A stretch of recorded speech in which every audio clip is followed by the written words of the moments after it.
Welcome to Aspire to Lead, where we empower educators and school leaders to grow, inspire, and thrive. I'm your host, Joshua Stamper, author, speaker, and leadership coach, bringing you conversations that spark transformation, challenge the status quo in education, and equip you to make a lasting impact on your campus or in your district. For more information and resources, visit joshstamper.com as we're looking to ascend to new leadership heights together. Hey everyone, welcome back to this bonus Aspiring Leadership series. This is episode 2, and the title today is Who is in Your Corner? And I just want you to think about the question about your aspiring leadership journey and who is helping you become the leader you want to be. This is a really important aspect. Obviously, last episode, we talked about taking inventory of our leadership experiences that you already had, and I provided a free resource to assist with that activity.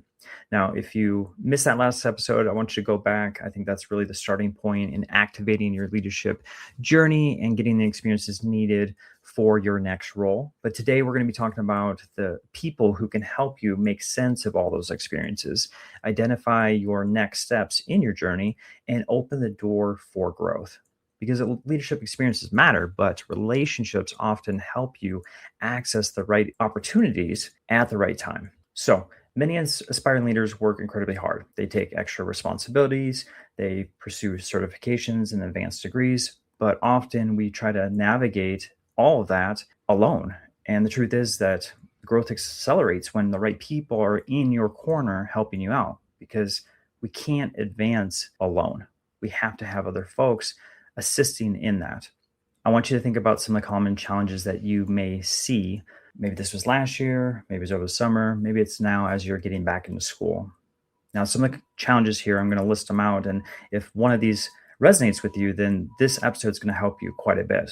So maybe you're waiting to be invited into the leadership conversation or various experiences. Maybe it's you're just assuming that the principal's too busy to have conversations with you or mentor you. Maybe it's that the only folks that you have that you feel like you're able to connect with are people on your own campus. Maybe you don't know how to ask for support without feeling like you're asking for a favor or you're getting in someone's way. Or maybe you believe networking seems like it's a transactional thing, or you just don't feel very authentic in doing it. So with all those potential challenges, I want you to kind of reframe your mindset. And doing any of those things that I just listed, I want you to be a strategic relationship builder. So what does that mean? Strategic relationship building is not about using people. It's about learning from others, maybe contributing value in the conversation or the experience, building trust with someone, and creating genuine connection over time. So as a teacher, I wanted to become an administrator. On our campus, we got a brand new AP. And when I first met her, it was a great conversation. And she just was asking about myself. I let her know that I was an aspiring leader. And she made a quick comment. She said, well, I always have an open door policy. If you want to learn, the door is always open. And I could have thought, oh, she's just being polite. She's being nice. She doesn't really mean it. Or I could take her up on the invitation. And that's exactly what I did. If you've been a fan of the show over the last 9 years, you've probably heard me talk about my mentor, who was Sandra Pegram, and someone that's spent a lot of time giving me opportunities that I didn't really deserve. She had conversations almost every day with me as I was able to learn from her, got her mindset on things, got her knowledge, got her wisdom. We created a trusting relationship because she gave me opportunities, and then I did my very best to be successful in that.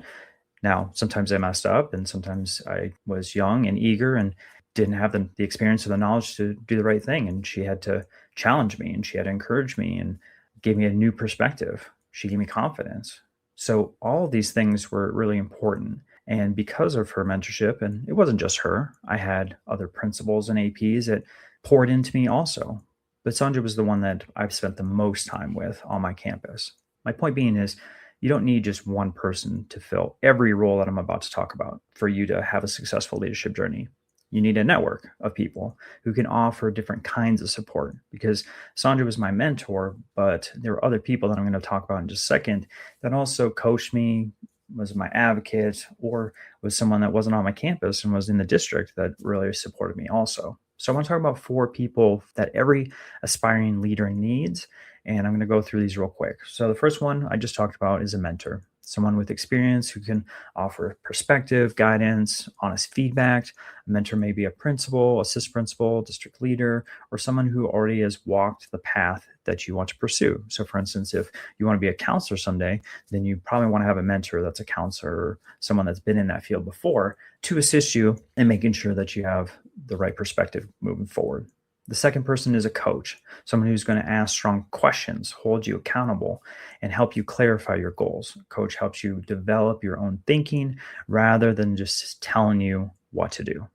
Third one is a campus advocate, so a leader or colleague who sees your strengths, knows your work, and can recommend you for opportunities. They're in your corner, right? They're the ones being your cheerleader and pumping you up. This person may help connect you to committees, projects, leadership teams, or professional learning experience. And the last one is a district connector, someone who helps you understand the larger system beyond your campus, because you're not interviewing at the campus level, you're interviewing at the district level. So this could be a district administrator, a central office leader, department chair, director, coordinator, another leader within the system. So I want you to think about those 4 different folks, and I want you just to take a real quick audit. So maybe pull out a notebook, open up your phone app, and just answer these questions real quick. So who is a current leader that's in your corner right now? Who do you go to for encouragement? Who will give you honest feedback? Who knows your leadership goals?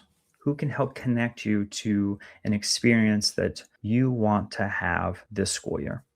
And then what relationship do you need to be intentional about building in the next few weeks? So if you're wondering, okay, how do I even build this relationship? Because I know that it's easy to say, it's hard to do. Just go to a leader and ask them for 20 minutes to learn about their role, their leadership journey, or maybe it's a current priority, something that needs to happen on the campus or at the district. Then follow up on that conversation, thank them, and have some gratitude for their time. And then maybe even just share an insight that you pulled from that conversation and maybe even took action on. Offer to support a campus or district initiative that aligns with your growth goal, but also their campus or district goal.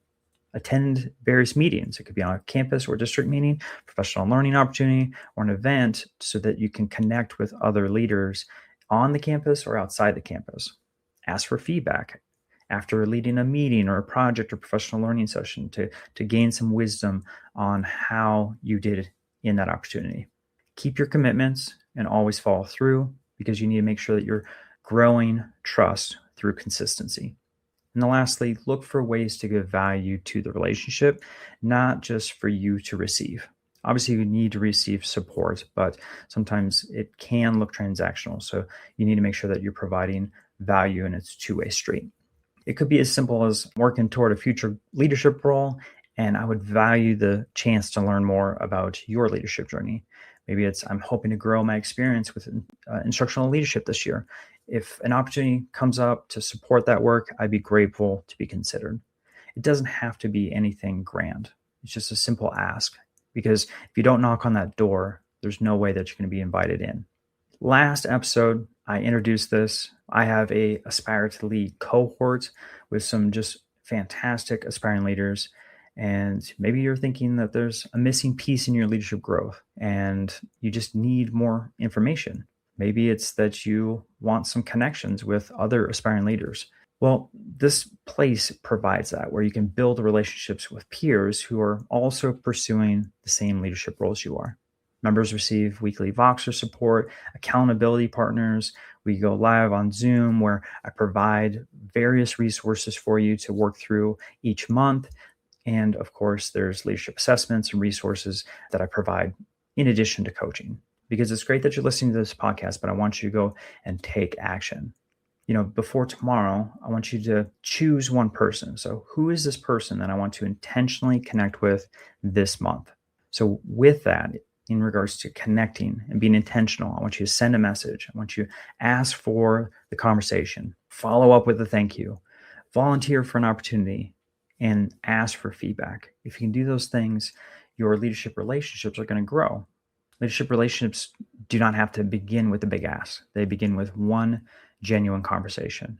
So if you're looking for a community that will encourage you, challenge you, help you stay accountable as you grow, I want you to head over to joshtamper.com, leadership-cohorts to learn more about the Aspire to Lead cohort. Of course, that link will be in the show notes for you. We have a special offering for those who join in August that I want you to take advantage of it. And then, of course, we're going to continue this series. So tomorrow, we're going to talk about another critical piece of your journey, which is defining your leadership identity, values, mission, and vision. All the concepts that we're going to be talking about this week in this leadership series are all pieces from my book, Aspire to Lead. You can definitely find that in the show notes also. But there's a core framework that will be intertwined through each of these episodes, which is actually a chapter in the book. So if you're looking for a resource in addition to this podcast, I want you to dive into my book, Aspire to Lead. And I know it's going to give a lot of value in helping you get to where you want to be. I hope everyone has a wonderful Tuesday, and I look forward to seeing you again tomorrow. This podcast is a proud member of the Teach Better Podcast Network. Better today, better tomorrow, and the podcast to get you there. Explore more podcasts at www.teachbetterpodcastnetwork.com. We'll see you on the next episode.